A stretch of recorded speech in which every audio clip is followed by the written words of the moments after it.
ബഹുമാനപ്പെട്ട മുഖ്യമന്ത്രി പറഞ്ഞ പുഴുക്കുത്തുകളിൽ എത്ര പേരുണ്ട്? ഇവരുടെ പണിയെന്ത്? ഇവരെത്ര സ്ത്രീകളെ പീഡിപ്പിച്ചിട്ടുണ്ട്? എത്ര സ്ത്രീകളെ ഇവർ കൈവശം വെച്ചിട്ടുണ്ട്? ഈ സ്ത്രീകളിൽ നിന്ന് പണം അടിച്ചു മാറ്റിയിട്ടുണ്ടോ? ചില പോലീസ് ഓഫീസർമാരൊക്കെ സ്ത്രീകൾക്ക് പൈസ അങ്ങോട്ട് ഓഫർ ചെയ്തിടും. എന്തിനാ അറിയോ? വെറുതെ അവനെ അക്കൗണ്ടിലിടാൻ യാതൊരു മാർഗവുമില്ല. നിങ്ങളിട്ടോ, നിങ്ങൾ മാസത്തിൽ 5,000-10,000 നിങ്ങളെ ചെലവിനെടുത്തോ. എനിക്ക് ആവശ്യമുണ്ടാകുമ്പോൾ ഞാൻ പറയാം. എങ്ങനെയുണ്ട്?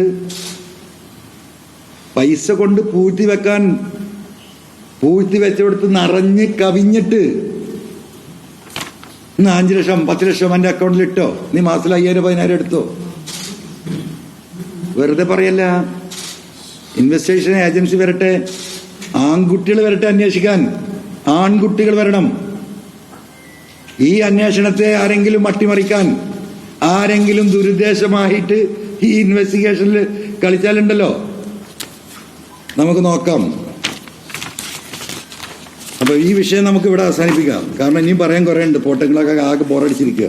നിങ്ങൾക്ക് ആകെ വേണ്ട രാഷ്ട്രീയം, നാട് കുട്ടിച്ചോറായാലും വേണ്ടില്ല എന്ന് വിചാരിക്കുന്ന, ഞാൻ പറയുന്നില്ല, പോട്ടെ.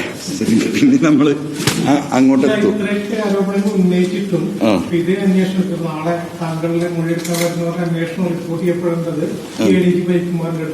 ആര് പറഞ്ഞു?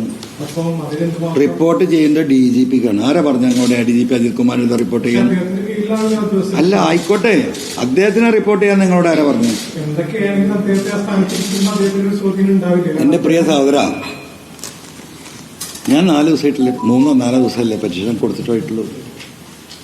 3-ാമത്തെ ദിവസം ഒരു IPS ഓഫീസറെ സസ്പെൻഡ് ചെയ്തില്ലേ? ഇന്ന് എൻ്റെ അടുത്ത് സമയം ചോദിച്ചാൽ ആര്? IG. ഇന്നലെ പറ്റുമോ? ഇന്ന് സാറ്റർഡേ അല്ലേ? ഇന്ന് ഫ്രൈഡേ, സോറി. ഇന്ന് പറ്റുമെന്ന് ചോദിച്ചാൽ ഞാൻ എൻ്റെ ഈ പണികളൊന്ന് പൂർത്തിയാണ്. ആൾ വരുമ്പോൾ എന്തെങ്കിലും താരത്തിൽ വെച്ച് കൊടുക്കണ്ടേ? അപ്പം ഞാൻ അതിൻ്റെ പണിയിലായതുകൊണ്ട് അദ്ദേഹത്തോട് ഞാൻ പറഞ്ഞു, പ്ലീസ്, ഞാൻ കുറച്ച് നിങ്ങളോട് പറയാനുള്ള കാര്യത്തിൻ്റെ പണിയിലാണ്. 1-2 ദിവസം കൂടി എക്സ്റ്റൻഷൻ തരണം, നമുക്ക് സാറ്റർഡേ ഇരിക്കാമെന്ന് പറഞ്ഞു. അദ്ദേഹം വരുന്നുള്ളൂ. അദ്ദേഹം നല്ലൊരു ഓഫീസറാണ് ഞാൻ കേൾക്കുന്നത്. തെളിവ് ഞാനല്ലേ കൊടുക്കുന്നത്. ഇവിടെ ഇതിന് എന്താ പറയുക, ഇതിൻ്റെ സൂപ്പർവൈസ് ചെയ്യേണ്ടത് DIG അല്ലേ? അദ്ദേഹം സത്യസന്ധമായി ചെയ്യുന്നതാണ് ഞാൻ ഇപ്പോൾ പ്രതീക്ഷിക്കുന്നത്. നമുക്ക് നോക്കാം. അല്ല, നമ്മൾ സ്വാധീനിച്ചിട്ട് ഇതിൽ കാര്യമില്ല. നമ്മൾ ഒപ്പത്തിനൊപ്പല്ലേ. നമ്മൾ ഓരോ തെളിവ് അവർക്ക് കൊടുക്കുക, അപ്പം തന്നെ ഞങ്ങൾക്ക് തരും. അല്ല, ഹെഡ് മാസ്റ്റർക്കെതിരെ പ്യൂൺ അന്വേഷിക്കുന്ന കാര്യം തീരുമാനിക്കപ്പെടുന്നത് 30-ാമത്തെ ദിവസം ഈ റിപ്പോർട്ട് കൊടുക്കുമ്പോഴാണ്.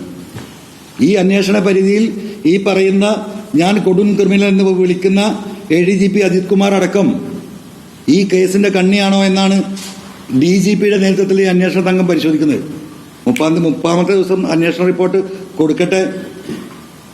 ഇതുപോലൊരു കൊള്ള സംഘം, ഇതുപോലുള്ള ക്രിമിനലിസം, ഒരു എയർപോർട്ട്, ഒരു രാജ്യദ്രോഹ കുറ്റം, ഒരു ദിവസം 2 ദിവസം 2 സംഭവമല്ല, കണ്ടിന്യൂസ് ആയിട്ട് ചെയ്യാൻ 2 മാസവും 2 വർഷവും 11 മാസവും ഒരു ജില്ലാ പോലീസ് സൂപ്രണ്ടിന് ഈ അങ്ങാടി പാട്ട് ഇല്ലേ, നിങ്ങളൊക്കെ എത്ര പാട്ട് പാടി? ഒറ്റക്കൊരു സുജിത്ദാസിന് സാധിക്കുമോ? ഈ ചെയിന് DGPയുടെ നേരിട്ടുള്ള നിയന്ത്രണമില്ലെങ്കിൽ ഇത് നടക്കുമോ? സോറി, ADGPയുടെ ലോ ആൻഡ് ഓർഡർ. ഏത് പോലീസുകാരനെ ധൈര്യം വരിക? ഏത് സുജിത്ദാസിനെ പേര്? നിങ്ങളൊന്ന് ആലോചിച്ച് നോക്കി. എനിക്ക് ഭയങ്കര തമാശ തോന്നിയൊരു സംഗതിയുണ്ട്. അഷ്കർ, ഒരു മിനിറ്റ് നീ അയക്കുക. ഈ കോടികൾ മുഴുവൻ മുക്കിയിട്ട് ഇതിന് തൊട്ട് ബാക്കിലല്ലേ ഇപ്പം നമ്മളെ ക്യാമ്പസ്, 10,000 റുപ്യയിൽ ഒരു മരക്കഷ്ണം കട്ടവും പോണെങ്കിൽ അല്ലേ? ഒന്ന് ആലോചിക്കുന്ന, അത് ടെൻഡൻസിയാ, കളവ്. അത് ജീവിതത്തിൽ പഠിച്ചോ മറക്കൂല. മനസ്സിലായോ? കോടികൾ അടിച്ചു മാറ്റി നാളെ പൊളിക്കാൻ വരിക.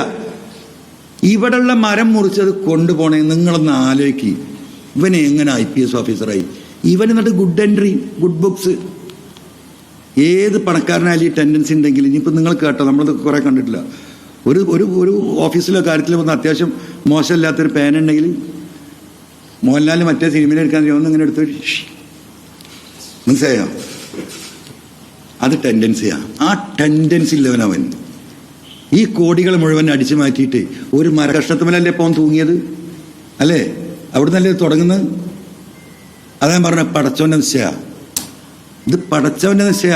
ഈ നാട്ടിലെ ജനങ്ങൾ ഈ ക്രൂരന്മാര്, ഈ നീതിപാലകരെന്ന് പറയുന്ന ഈ കൊള്ളക്കാര് വരട്ടെ, നമുക്ക് നോക്കാം.